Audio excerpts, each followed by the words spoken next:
So we'll go, let's comp. Let's comp something. Let me make sure my prop stream hasn't logged me out. Yep, it has logged me out. We got some gross ones.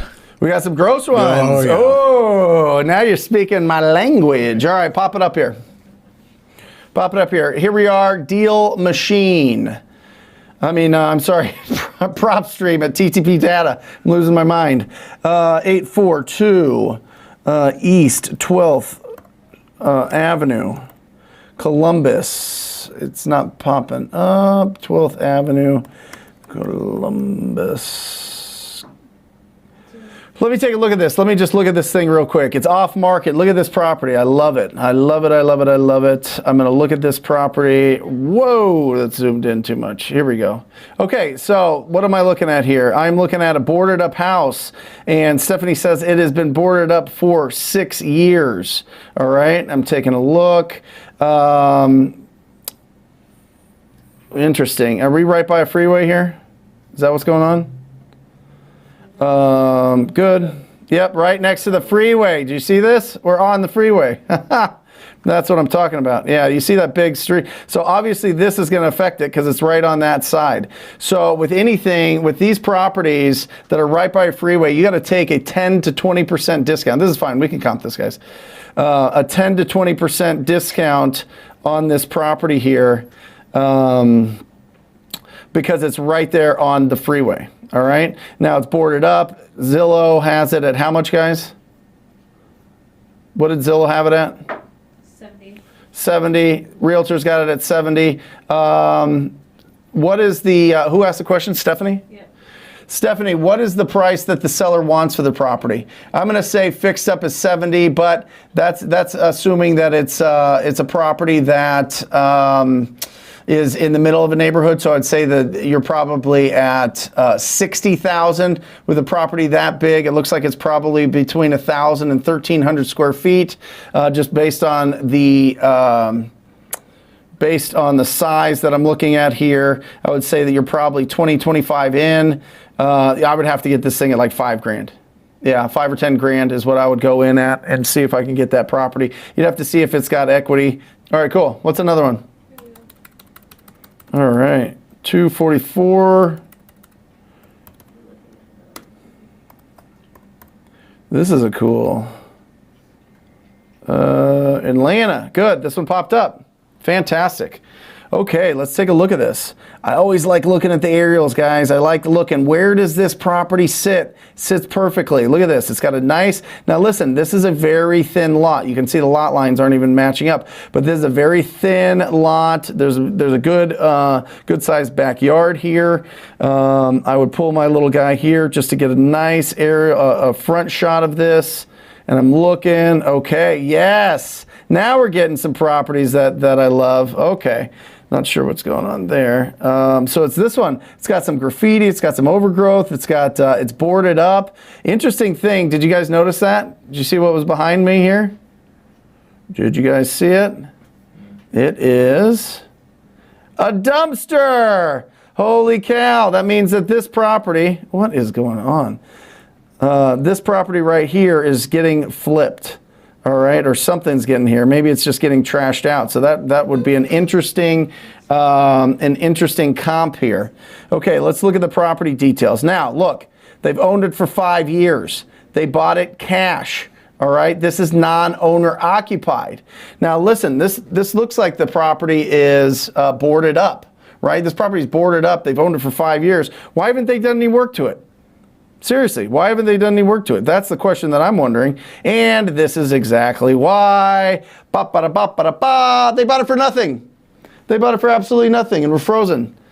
They bought it for nothing, for $4,000 in 2015 at a foreclosure auction, and they haven't done anything to this property. Very interesting. That's great. So they're probably going to want a decent return. Now, in my experience, if we can get the camera if it's not frozen, in my experience, people that buy properties very cheap, for under $5,000, and they're investors, what is their motivation? What's their motivation?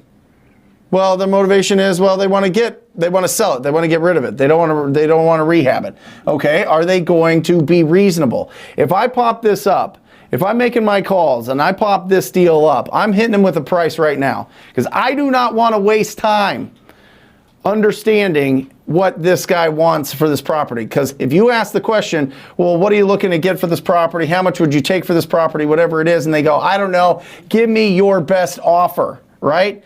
Now we're playing the game. I'm going to throw out something quick because I'm going to disqualify this. I don't, unless something happened, unless somebody inherited this property, unless somebody is going through probate. Well, they obviously didn't inherit it. They've owned it 5 years. If they're in the process of probate, if they're going through some sort of financial turbulence in their life, then I'm looking to kind of get more into it. But I would make the assumption after seeing tens of thousands of properties that you need to hit this guy with a low offer right now. Say to them, properties like yours in the area are selling for around blank, whatever blank is, and see if he would consider an offer on that property. Now let's get to comping this thing. All right, we're going both. I'm gonna get rid of the I'm gonna go 3 months out. What's today? The 3rd. Boom. I'm gonna go 90 days, and I'm gonna look specifically in this market. Right. I want to look for properties that are single family here because this is a single family, and this area has a lot of multifamily or duplexes. I don't want to comp with duplexes. Remember, we need to stay in this area. We need to stay in the box. Location is so incredibly important. Floor plan is so incredibly important. Size is so important. Age of home, so important. All of these things are steps in this process that are really important so that you can understand what this property will sell for once it is renovated. All right, so we've got some good comps in this area, right? They're all within the square footage. You know, they're all within this size, and they're all within about the last 90 days. Now we look at this. The last thing that I would do is this thing was built before 1930. I'm going to put 1950 in here. I think a lot of appraisers would give that room there of about 20 years. And I'm going to just see how that affects my comps.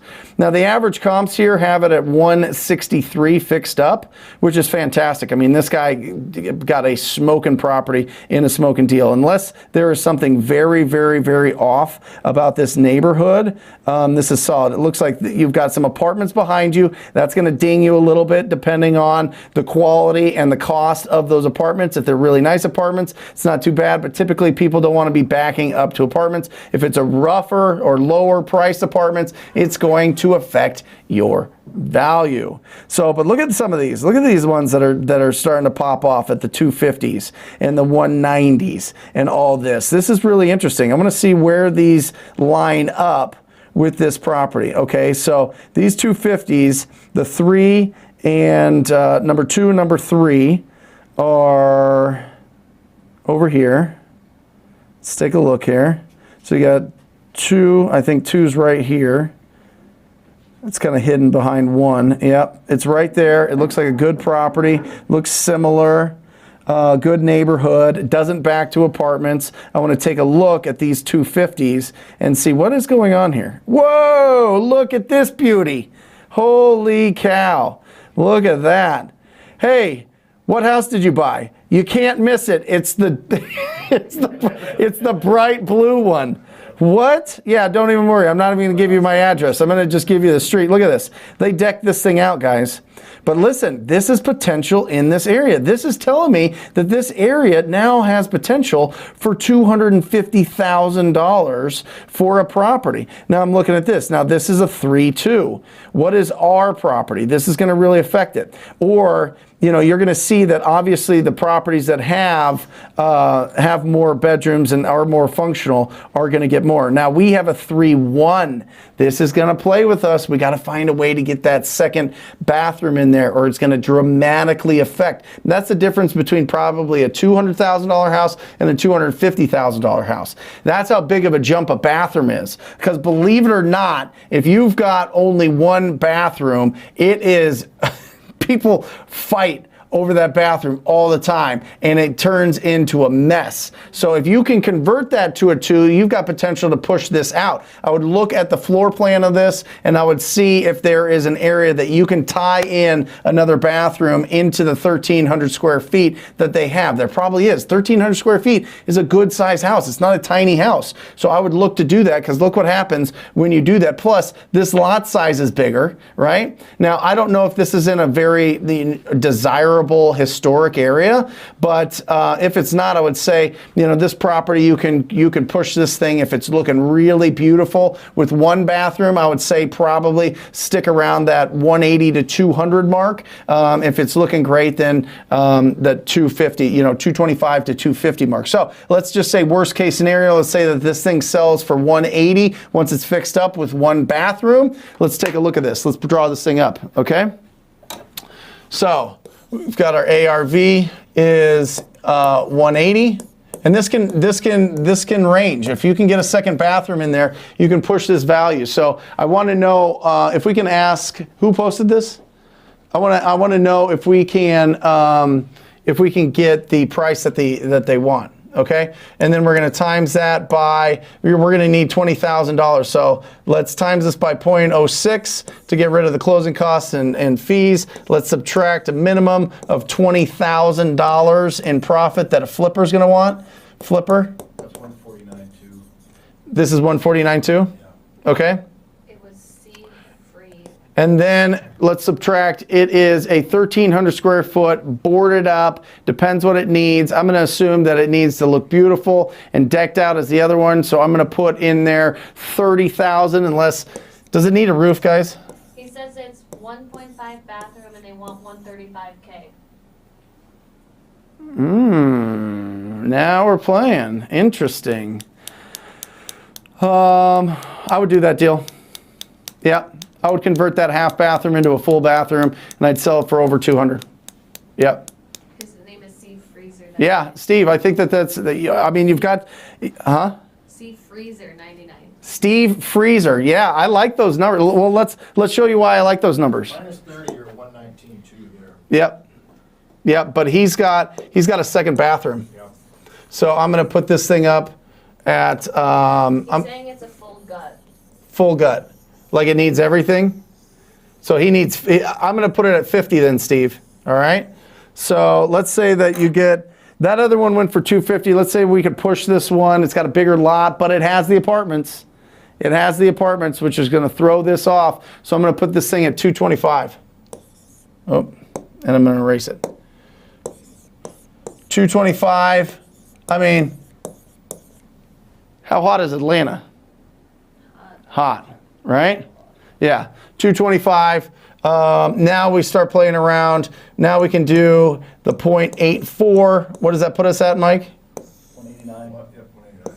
That puts us at 189, right? Okay, so that is the profit. This is profit and closing costs. For the cash buyer. Closing costs. And by the way, I think that if somebody really smart in Atlanta does this deal, you could probably push this to 235, 250. You're at 189 here. We're subtracting that 50K. It's getting a little tight, right? So let's say it's a 50K rehab. We're at 139 for the wholesale price. So he's not unrealistic. I would say, what does he want, 135? Woo, I would do that deal. I would do that deal all day long. I would say that if he wouldn't budge, go for it and just try to push it out at 145, 150 and see if you can get somebody that sees the potential of a bigger price there. But holy cow, did that guy get a smoking deal. The guy that just remodeled that deal. Yeah. Go for the guy that had the dumpster in the front, or the one that sold this one. That's what you're talking about? Yeah. Oh, that was the other property that had the. Yeah. Go after this property. Go after the. Let's look at this one again. This guy. Details. Right. Allow.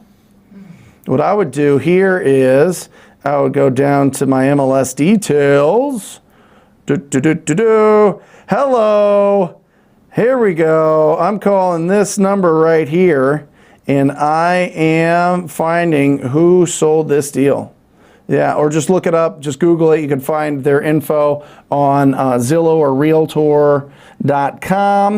This is the other thing, guys, that I'm looking at, just for value-wise. This says that it's in the now in hot Washington Park. If this is not in the Washington Park area, or if it's in a different neighborhood, just look and see how many active properties are out in the surrounding areas. If this market's blowing up and there's not a lot of inventory, guess what happens?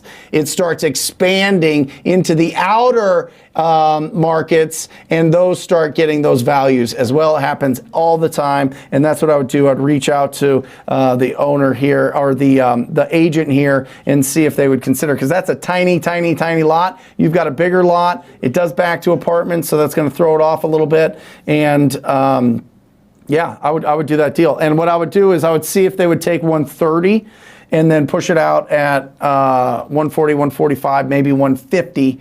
If I have a conversation with a real estate agent that I would know, that I would reach out to in that market and see what the full potential, if I get this thing to a 2-bathroom, what can it sell for? You've already got half. It shouldn't be too tough to figure it out, and rock and roll. Great one. Great job, Alejandra. I love it. Did we knock it out? Yep. That was a good one. She did it. Yeah, let's go.